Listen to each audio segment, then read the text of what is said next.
Today, we are going to attempt to answer one of the biggest questions we get from our clients, or really anybody who's looking to get any sort of Medicare, which is which Medigap plan or Medicare Supplement plan is the best Medigap plan? Which is a great question, but what the heck does best even mean? This is Michael's Medicare, where we talk about all things Medicare, from plans to benefits to enrollment periods to extra help, prescription drug coverage, Medigap, and the whole kit and caboodle that is Medicare.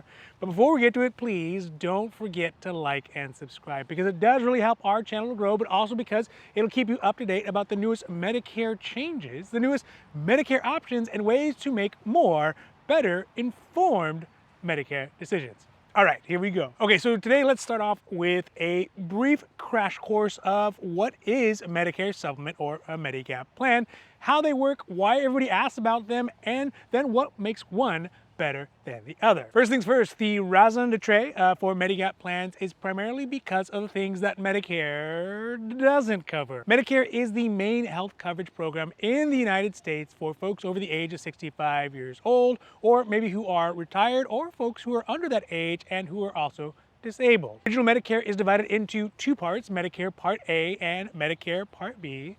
And Medicare Part A covers things like hospitalizations, big surgeries, life-threatening operations, which are usually covered under that Medicare Part A section.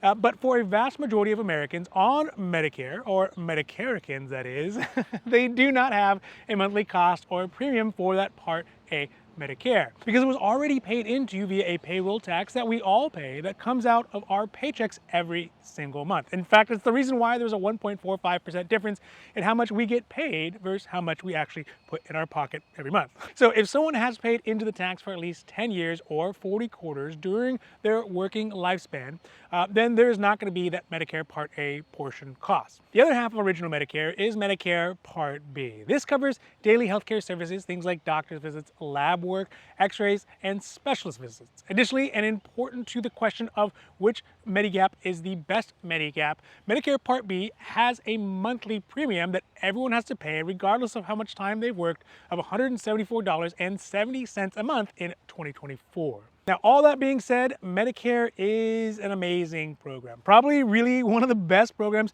ever invented in the good old US of A, but neither Medicare Part A nor Medicare Part B, or even both of them combined, covers all the costs that Medicare beneficiaries have when they utilize their healthcare services, because there are things like copays that are not covered, as well as deductibles that are not covered, as well as a percentage of costs that are not covered, and also drugs are not covered. Oh, also, there is no limit to the cost that someone can have for their healthcare services when they only have original Medicare, that's Part A and Part B.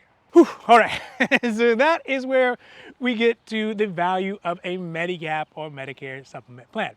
Medigap plans are private insurance plans run by private health insurance companies that many of you know, and quite a few kind of indie ones that just do Medigap plans that basically nobody has ever heard of. But these plans are additional plans that help cover what is left uncovered when someone has just original Medicare.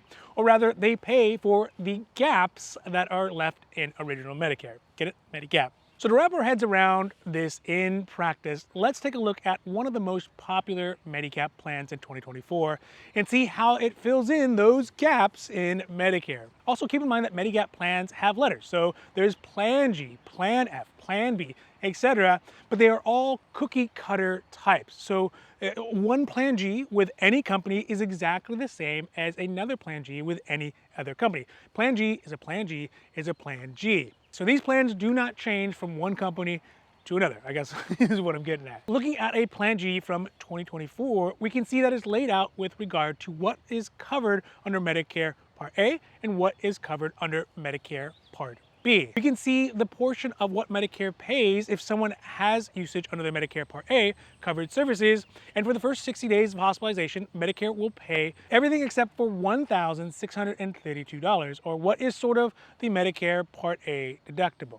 This means that a beneficiary has to pay $1,632, but in the next column, it shows that the Plan G plan will pay $1,632, which leaves the beneficiary paying, well, $0. So that sounds like a pretty good deal, and it is. And you can see down the line that the cost for those things for the beneficiary are continually $0, with the exception of things like days past 365 days of hospitalization, where it says all costs. So that is one of the points where there is no limit to how much someone can end up spending, and the details of that are going to be in another video, but it just shows Medicare doesn't have necessarily a cap to it. Now, when we look at the Medicare Part B portion in correlation to Plan G, the Medigap Plan G, we can see that the first row, there is a $240 Part B deductible that has to be paid by the beneficiary.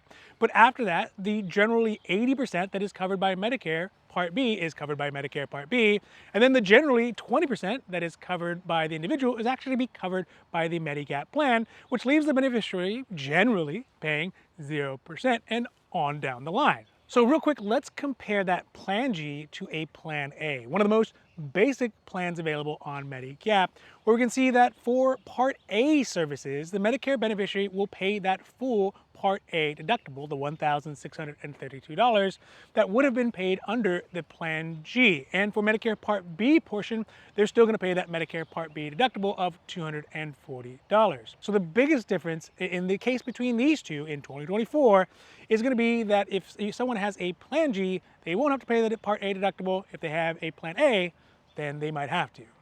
Oh, also, another really big difference, by the way, is how much each of them cost monthly.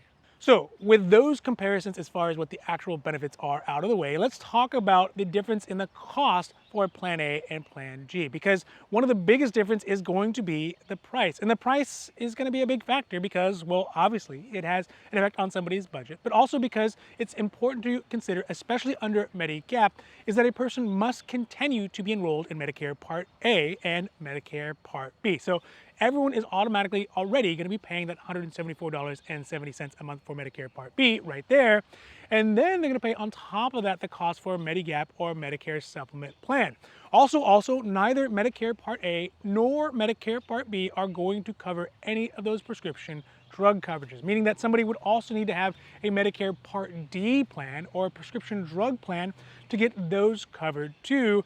And of course, all those costs really do add up. With all that being said, we also have to consider what is the difference monthly in the cost for a Plan A versus a Plan G. And in this case, somebody right at 65 years old, the difference is going to be between $119 a month up to $158 a month, or a $39 difference a month, which usually that really adds up to $468 for the added benefit of not having to pay for that Medicare Part A deductible on a Plan G versus having to pay it on a Plan A. It all kind of calculates out. This same decision-making process and consideration goes when someone is comparing any of the other Medigap plans, and these rates also change from plan to plan, meaning by letter to letter, but also the same letter plan between different carriers. So different carriers can have different costs even for the same letter plan. So the long and short of all of this is that healthcare is really a very personal choice, and it intimately relates to the needs, the budgets, and the expectations of an individual person.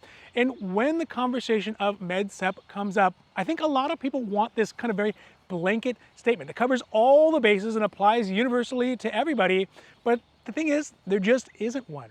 What is good for my grandmother may not be good for yours, or vice versa. But one thing is for sure is that staying with original Medicare, regardless of what Medigap plan somebody chooses, A, G, F, whatever it is going to have some serious holes without those additional optional coverages to cover those holes. It could leave a person in some pretty deep medical bills if they ever fall into one. Now, I know all this is confusing, convoluted, and complex, and really it is. But if you do have more questions about your specific Medicare situation, or if you're looking for a deeper understanding of your Medicare options, or you just have questions, feel free to reach out to us at the information down below, or leave a comment, or maybe just check out our other great content on YouTube and Instagram. And obviously, don't forget to like and subscribe and to follow and get notified when our newest videos come out. So for Michael's Medicare, I'm Michael. Hope you have a great rest of your day, and goodbye.